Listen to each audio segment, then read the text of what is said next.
Hello, my Valentines. I'm Vampire Ian, and welcome to Batty Decks, the series where I give you a profile on a deck that I've run up on a whim for your entertainment. So, I've been learning to love Runic, despite Little Knight, and I love seeing all the things I could combine with Runic.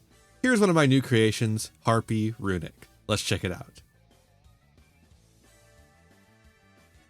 So here's the deck. If you don't know Runic, it's a series of quick play spells that have various effects and are also all instant fusion specifically for the monsters in the archetype. This comes with the drawback of losing your next battle phase, but the stall power and grind game that the archetype gives you makes that not matter very much. They focused entirely around their field spell, now limited to Runic Fountain, which allows the quick play spells to be played from hand. It also allows you to recycle them to draw up to 3 cards every turn.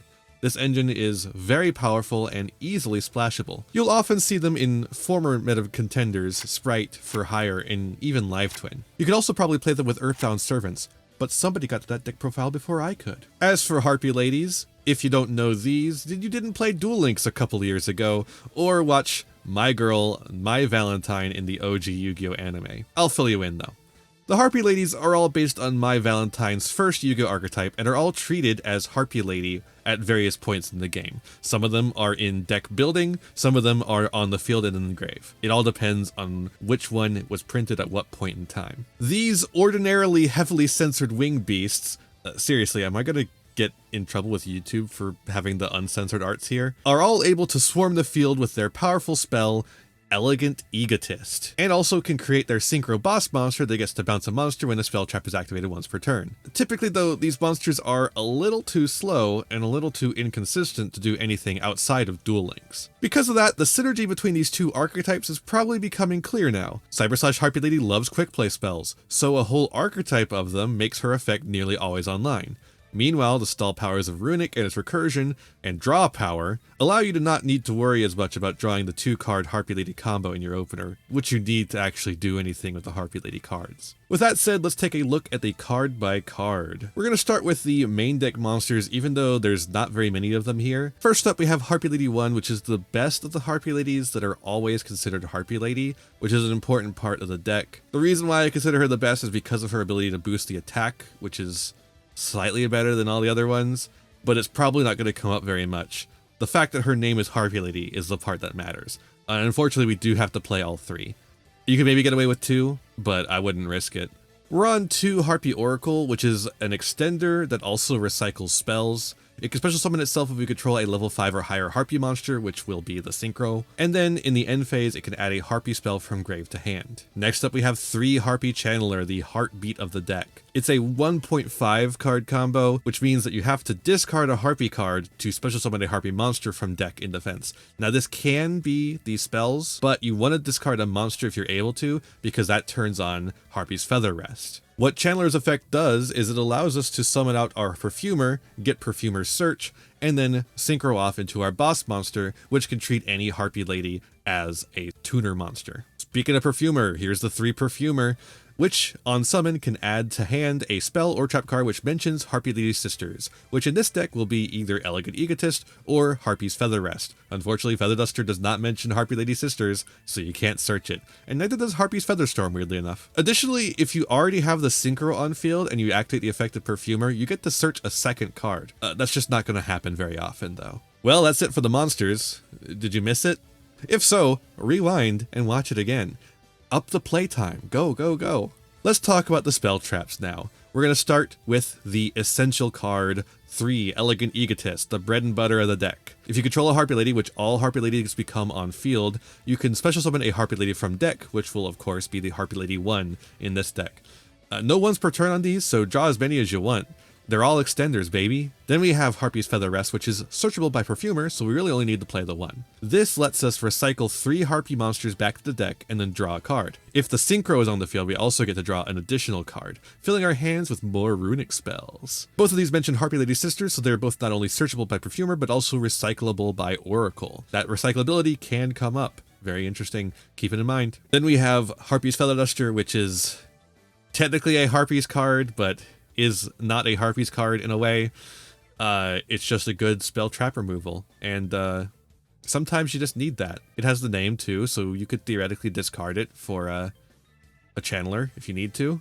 I suppose. Lastly, we have the only 3 traps in the deck, Harpy's Featherstorm, which is a very powerful card that saw some play with Foulon de Riz. This card has some similarities with Feather Duster in that it doesn't really have a whole lot to do with the Harpy archetype, but it has a little bit more to do with it than Feather Duster does. This card requires you to have a winged beast monster on field, which we have plenty of, and allows you to negate all activated effects of your opponent's monsters until the end of the turn. If you control a Harpy monster though, you can activate this card from the hand, meaning a Harpy normal summon turns this card on immediately.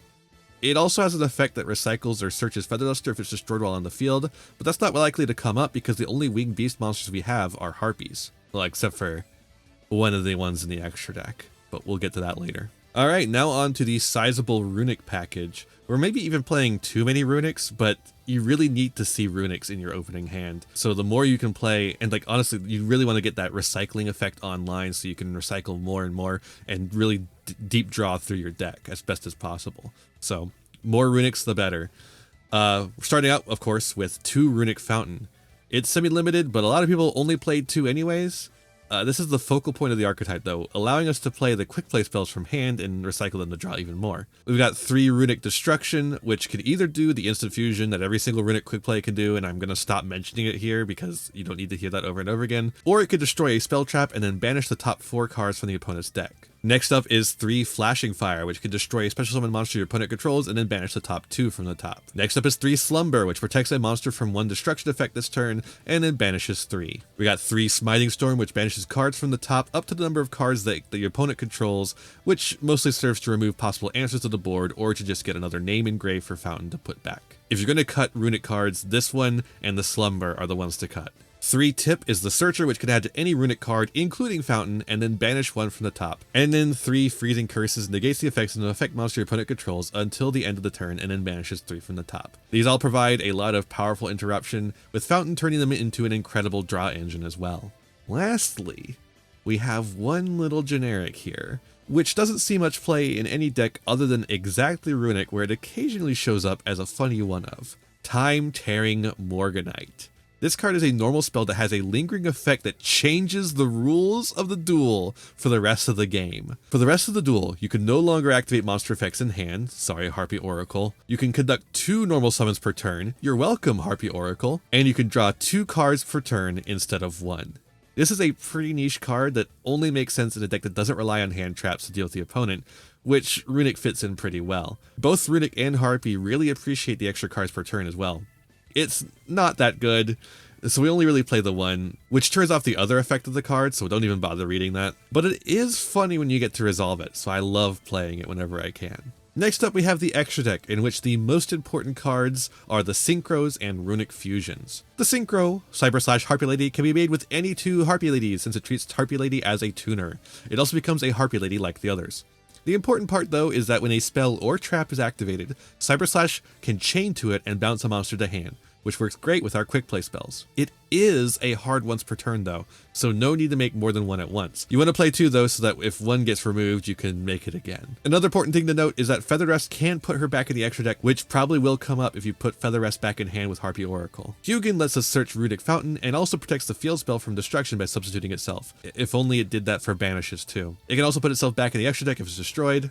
Gary can't be destroyed by card effects. Recycles our field spell back to hand from the grave, and when it's destroyed by battle, you can destroy a card in the field. It's also a level 4 that you can instant fusion out with any Runic quick play in order to make a Synchro or a rank 4. Freki lets you banish 2 from the top when it attacks or is attacked, and neither player takes any battle damage when the card is involved, and when it's destroyed, you can recycle a Runic quick play. Sleipnir is a funky little dude and a relative newcomer to the deck, which can banish itself and an opponent's face-up monster at quick effect speed until the end phase, and then also generates Runic tokens if your opponent adds cards from deck to hand, but that part is more to help generator. The quick effect banish makes it a poor man's Little Knight, and you're probably going to need that sometimes. Next up we have the less commonly used cards for this deck, starting with Harpy Conductor. It of course becomes Harpy Lady on the field, and it also allows you to dodge the destruction of a Harpy Lady and replace it with one of your spell traps. It also allows you to bounce an opponent's monster if one of your Harpy monsters returns to hand, like by the effect of Cyber/Harpie Lady. Next we have some Ixies, so of course we also have Zeus, the ever-present asshole of Ixies decks. Then we have Abyss Dweller, which is just a crazy rank 4 to shut down any graveyard strategies.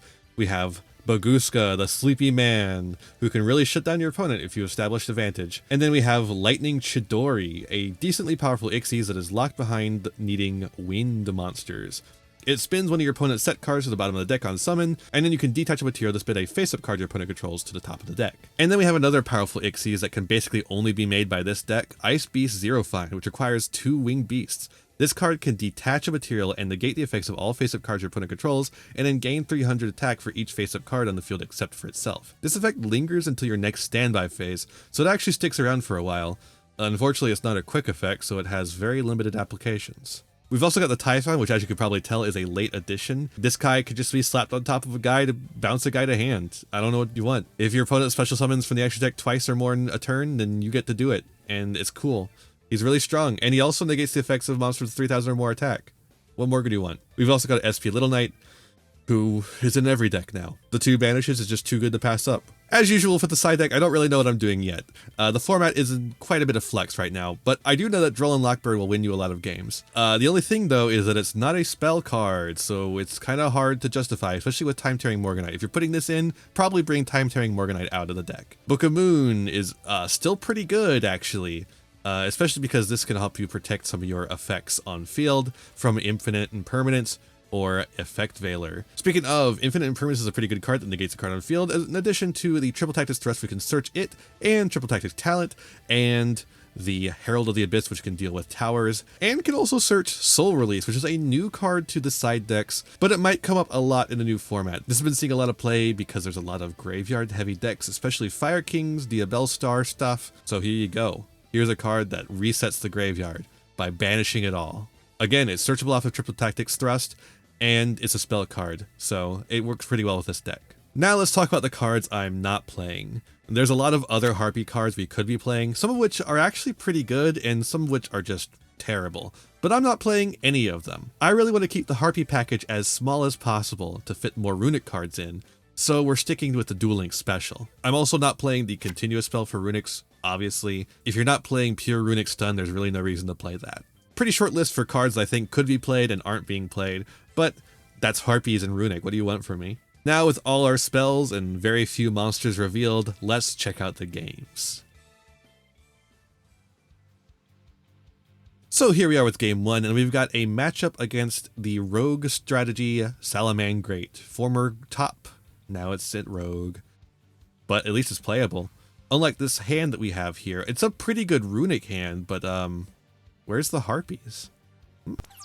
Oh well, let's get into it. We're going to start with Runic Tip to try and bait out any negation. The only negation they have in hand though is Effect Veiler, we don't know that yet. We hit the Will of the Salamangreat, that tells us what they're on. We're going to summon or play the Runic Fountain and then special summon the Hugin. Not activating the Hugin, but activating the Runic Fountain to put those 2 back. They're going to Effect Veiler the Hugin for some reason. We didn't activate the Hugin, but they Effect Veilered it. We're going to get to draw 2 off of that, and still no Harpy cards. Oh well. We're just playing Runics, folks. Alright, they're going to go Balinks here. We're going to Freezing Curses on the Balinks to make sure they don't get their field spell. They're going to get to summon... They end up banishing Iron Thunderhammer, which is strange. Alright, they're going to go Salamangreat Circle to add the Gazelle. And they get to summon the Spinny, which they sent with the Buffer Low. Then they get to summon Splash Mage. They're going to summon the Gazelle off of that. Gazelle effect. Falco effect to bring back the Circle. Splash Mage effect to summon the Buffer Low. They're going to link off into Heat Soul. Draw a card. I choose at this point to just use a Slumber instead of using the Flashing Fire. We're going to protect our monster and go. They're going to go end phase. We draw the Perfumer! Hooray! We're going to go ahead and activate the effect of Spiting Storm to banish a bunch of cards. They're going to Circle here. Then they're going to Heat Soul to draw a card. They're adding a card, then drawing a card. They had a lot of cards in hand, but we're going to banish 3 off the top. Those are pretty good ones. We got the field spell. And then our Runic Fountain will activate, allowing us to shuffle them back. And then they Effect Veiler again. It's not Hugin. Hugin's not the one doing it. It's the Fountain. What are you doing? We're going to draw 3. What do you know? We have 3 of a kind. I think that means we win. But we also have Harpy's Featherstorm, which is great because we now have a Harpy on field. And we have an Elegant Egotist coming our way. Elegant Egotist to summon the Harpie Lady 1 from deck. And then Flashing Fire to just go ahead and get rid of that Heat Soul. We're going to then summon Cyber/Harpie Lady. We're going to go battle, and then, of course, the Runic battle phase loss will go. Our opponent's going to summon Buffalo, and then go into Balinks again. We're going to Featherstorm here, and then Cyber/Harpie Lady to put that Buffalo back in the hand, and then Flashing Fire to get rid of the Balinks, clearing their field so that they no longer have any interaction. They can't summon anything if they don't have anything on field, but unfortunately, Balinks is protected somehow. I'm not sure exactly what it is, but we're also going to recycle those 2 spells and draw 2 more. Our opponent is then going to close out the game because they don't have anything, apparently. I don't know, maybe they actually did lose connection. I can't trust that on Dueling Nexus anymore. But as you can see, the power of the Runic allows us to play through until we get to the Harpie Lady stuff. That's why we could play so little Harpie Lady stuff while just jamming a bunch of Runic cards. Alright, now we have game 2 up against Flame Swordsman with a little bit extra Kashtira than I usually play, but, you know, that's whatever. But, oh no, we've drawn all Harpie Lady. Uh-oh. We didn't draw any Runic stuff, it's just all Harpie Lady. We'll do Channeler effect, get Perfumer effect. There's the Feather Rest. Now, I will say, this is why I don't like playing Pot of Prosperity in Flame Swordsman. I get that Pot of Prosperity is a really good card, but that could have been a negate. Oh well. We're going to go Cyber/Harpie Lady, then Elegant Egotist to summon the Harpie Lady 1, then Feather Rest to put 3 back and draw 2. And we still didn't draw any Runic. Oh boy. Well, we're going to go Oracle here, Oracle effect. And then we're going to go End Phase. We can't really make an Ixies here because we are locked by Feather Rest's effect. We can't special summon any monsters except for wind monsters. And all the wind monsters we could summon suck. They're going to go Wraithstoth, get Unicorn. A lot of Kashtira in this deck. Kashtira Unicorn. We're going to Featherstorm here. They're going to Scareclaw Kashtira here. Now, unfortunately, they have enough typings now to get over Cyber/Harpie Lady, even though it is boosted. They're going to get over. We should have bounced it. I didn't think to because, you know, I don't want to use up that 1 for turn, but what else was I going to use it, you know? Sometimes you just forget to activate it because it can only be activated in response to a spell or trap, which is also something that's going to be coming up in the game 3. They're going to make Shangri Era, which will be able to activate its effects on our turn. They're going to get Fenrir. They're going to pop our Harpie Lady 1, which is unfortunate because we have the Elegant Egotist. We're going to Harpy Channeler. We're going to Elegant Egotist. Get the other Harpie Lady 1 out. Then we can make Cyber/Harpie Lady, then Elegant Egotist again, and Cyber/Harpie Lady. We have to get rid of the Shangri Era, but I probably should have gotten rid of the Fenrir instead. We kind of have to get rid of both of them, and we don't have a good way to get rid of both of them. We grab Harpie Lady 1, and then Fenrir banishes Cyber/Harpie Lady. That's basically the end of the game right there. And yeah, they're going to, you know, start making it the end of the game. They Fighting Flame Swords to get Fighting Flame Swordsman stuff, and yeah, Swords Realm, Fighting Flame Swordsman. All we have on field is our Harpie Lady 1. It's pretty much over from here. A lot of Kashtira in here though. Why are they playing Rise Heart? I mean, I guess to play Kashtira, it's not a bad deck. Kashtira is not looking bad this format, actually. But yeah, we're pretty well dead. I basically just wanted to let them play it out so they could get the really cool win off of Flame Swordsman's effect. There it is. Oh well, you can't win them all, especially when you don't draw the Runics. If you don't draw any Runic stuff, you're screwed. And now, time for game 3. It seems we've drawn all Runic stuff again. We've got Harpy's Featherstorm, which doesn't do anything unless we draw a Harpy card. But I guess let's see what happens. Our opponent's on, well, you'll see. It's a bit of a pile, but it's a not bad pile. It's a pile of level 8 monsters and tuners. They're gonna go Crimson Gaia. They're gonna grab the Resonator. They're going to summon Starleaf Seifert. They're going to send the Druis Worm to get Magnamut. Magnemite effect to summon itself. Magnemite effect. And then they're going to make seals. Then they're going to sarcophagus. And they're going to do a bunch of sarcophagus stuff. They make zombie vampire effect. Oh, we're milling cards. Oh, there goes one of our fountains. Luckily we have a fountain in hand. That's safe. They're going to banish that fountain with Let's Be Little Knight. They get the Lubellion in the grave. They add it to hand. Lubellion effect in hand to grab the Serenir. They're going to Serenir to summon. Make Lubellion. Lubellion effect. Add the regained. Then Druis Worm to hand. Alright, we draw Perfumer. Perfect draw. We're going to activate Perfumer. They're going to activate Regained.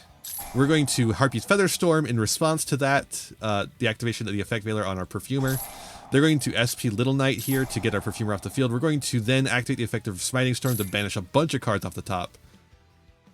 7 of them. So let's see them. Bye, bye, bye, bye, bye. Okay, there goes Perfumer. No effects for them until the end of the turn. Elegant Egotist to hand, and then we get to play Runics. We're going to use Slumber to get Sleipnir on field. And also Magnemite is negated because Featherstorm does last until the end of the turn. It's crazy. Alright, Sleipnir effect lets us summon a token. That's going to take a Super Poly, but they're actually going to Super Poly their own cards because there's no targets to Super Poly with these guys. Like, I guess you could have used the Magnemite and the Sleipnir to go into Dragastapelia, but instead they went into Garura with their own 2 monsters. We're going to Fountain, then we're going to Tip. Remember everyone, always tip your staff. We're going to grab Destruction so we can get rid of some of those continuous spells. We're going to put 3 back to draw 3. There we go, 2 Harpy cards, thank you very much. Alright, Little Knight and Chandler come back. Here comes the Druis Worm. We're going to Destruction on the regain as it activates, so it does not get to activate its effect. They're going to Little Knight away our Sleipnir. That's fine, because Sleipnir does the same thing as Little Knight does. They're going to bring 2 8s out and then bring another 8 out. Oh my god, the recursion of the Horus cards is insane. It really gets on my nerves. They're going to go into Masquerena, then they're going to go into Dissipator off of the Lubellion and the Resonator. We're going to Slumber our Chandler because we do need a Harpy on field, and this helps stem some of the bleeding. Then we're going to draw 3. I love drawing 3 every turn. We had a bunch of Harpy cards. Freezing Curses is not bad though. Then we're going to take a whole bunch of damage. Oh, we're so close to being dead. They're going to Hope Harbinger, which really screws us over. And then they're going to get another guy on field. They just have infinite guys. And they're going to Chaos Dragon Legionnaire. We're going to have to negate that to prevent it from doing anything. And then I really shouldn't have done that. This was the biggest misplay here. If I hadn't have done that and let the Runic Fountain go, I feel like we would have had something here because we would have been able to activate the effect to negate the effect here and blank the negate. And then we could have activated the effect of Flashing Fire to destroy it. Unfortunately here, we're going to have to... They're going to imperm our Sleipnir after we activate it, by the way. And also doing Bestial Dispatter stuff. I don't know why. We're going to then activate Harpy Chandler, pitching Harpy Chandler. They're going to then activate the Little Knight. We're going to Flashing Fire the Little Knight. They're going to eat that up with the Hope Harbinger. Again, if I had saved the goddamn negate and negated the Hope Harbinger, I think we would have had a better chance here. Anyways, we're going to get banished here. Then Perfumer comes down, Perfumer effect. We're going to grab the Feather Rest. That'll give us a draw. We do have the Elegant Egotist. We can activate that. Get the Harpy Lady 1.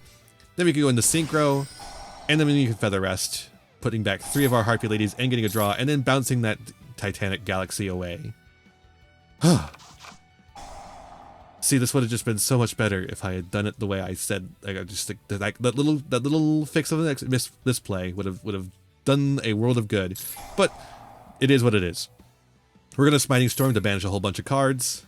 We're so close to decking them out, and then I realize we have one more banish to banish that one card off the top of their deck. We pass it back. The cards come back. And we win because cards cannot be drawn. Sometimes the Runic stun part does win you the game. This is why people think Runic is so annoying. And I can't blame them. That's annoying. I would be pissed if I lost this way. That's the way Runic plays, I guess.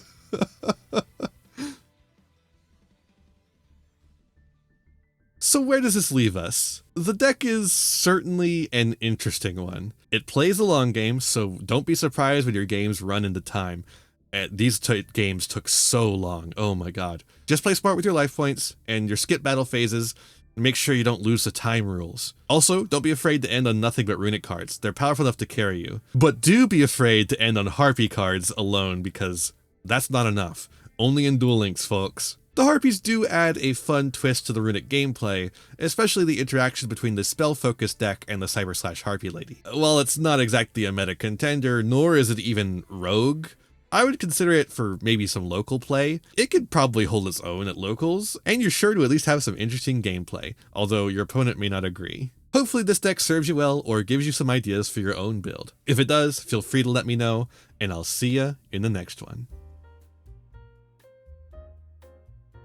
Hey there, thanks for watching this deck profile. I hope you enjoyed it.